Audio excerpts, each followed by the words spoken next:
Fala galera! Prontos para mais uma aula de geografia do professor Kazucas? O tema da aula de hoje é placas tectônicas. E galera, para quem não viu ainda, assista a aula da deriva continental antes dessa aula, hein? Vai ser muito importante para você entender melhor esse conteúdo. Porque na aula de hoje, vamos começar já falando sobre as placas tectônicas. Vamos falar também do movimento de convecção do magma. Vamos falar dos movimentos tectônicos, do hotspot, abalos sísmicos, que são os terremotos, e o vulcanismo. E por fim, vamos fechar falando de tsunami, beleza, galera? Então vamos lá, eu coloquei essa imagem de fundo mais escura para vocês verem o que são as placas tectônicas, né? Então, para vocês terem uma ideia do tamanho em relação ao tamanho dos continentes e tudo mais. Bom, galera, a gente já falou na aula passada que a porção externa da Terra é constituída por 20 placas distintas. Isso prova a teoria da deriva continental, que a crosta terrestre é descontinuada e fragmentada. Tá, beleza, professor. Mas como que se movimenta essas placas tectônicas, né? Galera, é muito simples. As placas deslocam-se pelos movimentos de convecção do mapa. Que, professor? Que é isso aí? Galera, é muito simples. Vou comparar uma panela esquentando com o magma no manto. Embaixo, tanto do manto quanto da panela, é onde está mais quente, porque o núcleo do planeta Terra aquece o manto terrestre, assim como o fogo aquece a água no fundo da panela. Então, galera, o que vai acontecer é que a parte quente, tanto do magma quanto da água, tende a subir, e a parte mais fria tende a descer. Esse movimento das flechas, tanto do magma quanto na panela, esse movimento circular das flechas, é o movimento de convecção. É o que move as placas tectônicas, galera. Mas espera aí, galera, ó, presta atenção numa coisa. Apesar da fluidez, as placas são rochosas, galera. Ou seja, as placas são muito rígidas. Então, o contato entre elas gera um acúmulo de energia e cria as chamadas falhas geológicas. Ou seja, galera, elas criam fraturas na crosta terrestre. Então aqui a gente pode ver direitinho as placas tectônicas e os movimentos que elas fazem. Num primeiro momento, a gente percebe um movimento divergente. Ou seja, galera, uma placa indo para um lado e outra placa indo para o outro. Todas essas bolinhas vermelhas são todos os movimentos divergentes das placas. Agora, num segundo momento, essas bolinhas em azul, elas mostram um movimento convergente. As placas se movimentando para o mesmo lado.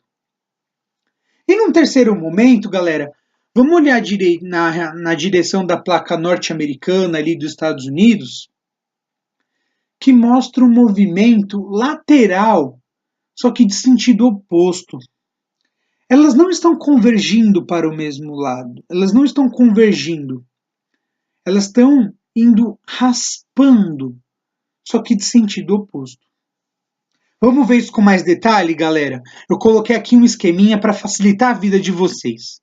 Então, primeiramente, nas zonas divergentes, elas apresentam uma falha normal.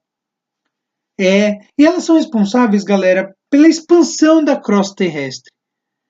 Lembra que o Brasil, ali, a América do Sul, estava junto com a África, eles estão se separando? Aí são zonas de divergência.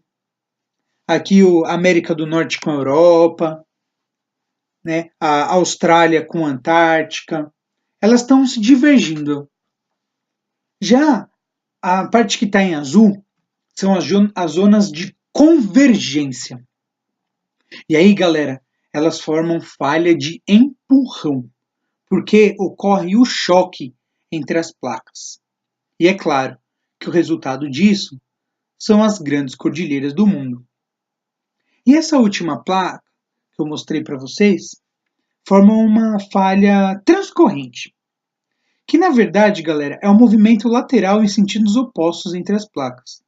O destaque aí é a falha de San Andreas, na Califórnia dos Estados Unidos. Esse movimento está tão forte, está tão intenso, essa divergência, mesmo que lateralmente, que um pedaço da Califórnia pode se soltar do continente e virar, no caso, uma ilha, por exemplo. Beleza? Mas, galera, os movimentos de convergência é o que falaremos agora, nesse alerta aí da tela. Porque existem 3 tipos de movimentos de convergência. O primeiro é quando tem uma placa oceânica, que ela é mais densa, e uma placa continental, que ela é mais espessa. Então a placa oceânica, ela mergulha, ela vai para baixo da placa continental. Isso vai gerar um atrito e uma energia tão grande que a placa continental vai se dobrar e soerguer. A Cordilheira dos Andes é exemplo desse movimento, galera. Acontece também com a Índia. Lembra lá no vídeo da aula passada que a Índia chegou depois ali na Ásia? Então, ocorre uma colisão na parte continental. Os trechos se deformam e se enrugam. Eles se chocam, se deformam e se enrugam, formando cordilheiras também, que no caso é a Cordilheira do Himalaia, onde está o monte mais alto do mundo, galera, que é o Monte Everest. E por último, galera, quando são 2 placas oceânicas ali que estão convergindo. Uma acaba sendo um pouco mais densa que a outra e mergulha sobre a outra. E aí vai gerar um atrito, só que ao invés de formar grandes dobramentos e soerguimentos, vai se formar muitas ilhas. Um exemplo disso é a Polinésia. Polinésia é uma grande quantidade de ilhas, né? A Polinésia francesa. Então, galera, eu vou colocar um videozinho para vocês entenderem tudo isso que eu expliquei para vocês agora. Primeiro, é um movimento divergente entre as placas, ó. Gera uma tensão, o magma sobe, e esse magma vai ocupar o espaço que ficou, entre aspas, sem ninguém, e vai fazer com que esse chão do oceano fique maior. Então, a diferença entre a África e a América do Sul seja maior. Beleza, galera? Vamos ver agora o exemplo da Cordilheira dos Andes, quando é uma placa continental e uma placa oceânica.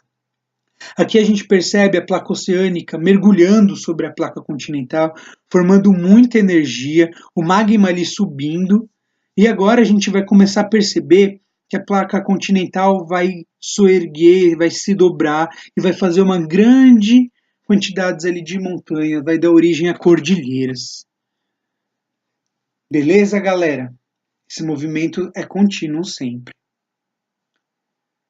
Agora a gente vai ver quando são 2 placas oceânicas. Uma placa oceânica, então, vai mergulhar sobre a outra, vai gerar um calor, só que em vez de se dobrar e soerguer cordilheiras, vão formar as ilhas, ó, que vocês estão vendo agora. É um processo muito parecido, galera, com os hotspots. Os hotspots ele vai mostrar agora. Ele vai mostrar agora os hotspots, que é um ponto de concentração de calor na Terra. Esse ponto vai formar uma ruptura, vai formar uma ilha, como no caso anterior, e vai. Só que o que acontece? A Terra vai se movimentando. Conforme a Terra vai se movimentando, o magma perde distância dessa primeira ilha e vai formar uma segunda ilha. Então a gente percebe, ó, as 2 ilhas formadas pelo hotspot. Só que a Terra continua em movimento e esse calor continua latente. Então, conforme a segunda ilha vai se distanciando, esse calor latente do magma vai abrindo uma terceira ilha. Então, aqui a gente percebe que são 3 ilhas formadas a partir de um único ponto quente, um hotspot. Beleza, galera? Um exemplo prático disso que a gente vê é o Havaí. O Havaí é a última ilha formada na sequência de Maui, Molokai, Oahu e Kauai. É a partir desse hotspot aqui indicado para vocês. Aqui a gente tem também a direção de movimento da Terra.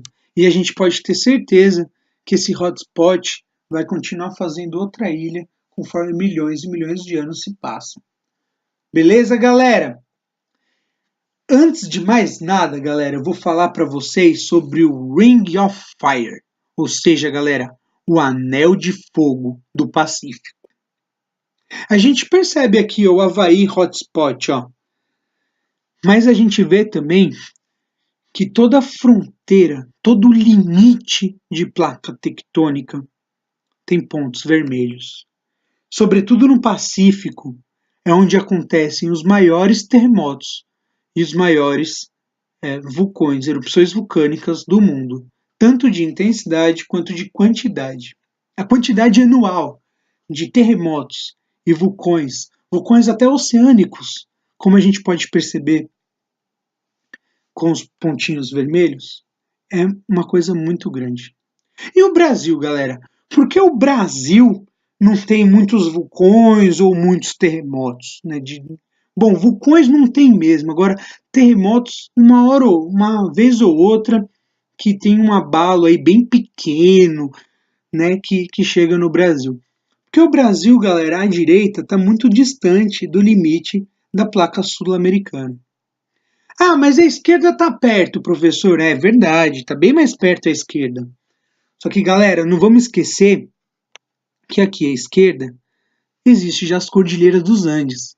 E é tão densa, a Cordilheira dos Andes é uma massa tão densa que não deixa chegar os efeitos dos terremotos e dos vulcões aqui no Brasil. Beleza, galera?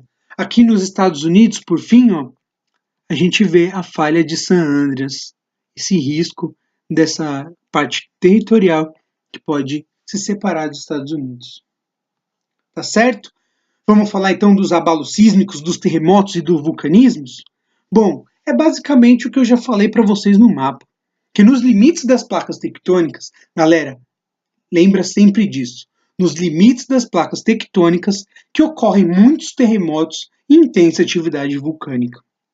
A tensão entre as placas em movimento acumula muita energia, que quando descarregada promove uma ruptura do material rochoso, podendo ser um abalo, que no caso um terremoto, ou se tiver uma fissura, um ponto ali de falha, uma fissura e uma erupção vulcânica. Beleza? Por fim, galera, vamos fechar falando de tsunami. Galera, o tsunami, antes de mais nada, é uma onda gigante. E ela é resultado de um terremoto ou uma erupção vulcânica submarina. Galera, existem vulcões submarinos que entram em erupção e formam um deslocamento de uma grande quantidade de água provocado pelas placas tectônicas.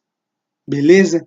Os tsunamis também podem ocorrer por questões meteorológicas, mas a questão geológica do tsunami com certeza é mais forte, mais latente, sobretudo ali na parte do Anel de Fogo do Pacífico. Beleza, galera? Então, hoje o que nós falamos, galera? Falamos sobre as placas tectônicas, que é a crosta terrestre descontínua e fragmentada. Falamos também do movimento de convecção do magma, onde as massas quentes e frias ficam circundantes no movimento. Falamos também dos movimentos tectônicos, as falhas normal, empurrão e transcorrente. Falamos do hotspot, que é uma sequência de ilhas vulcânicas, a partir de um ponto quente. Falamos também dos abalos sísmicos e vulcanismos, do descarregamento de energia interna na crosta terrestre. E falamos também do tsunami como resultado de terremotos e vulcões oceânicos. Bom, galera, por hoje é só. Qualquer dúvida, estou à disposição. Obrigado. Até a próxima.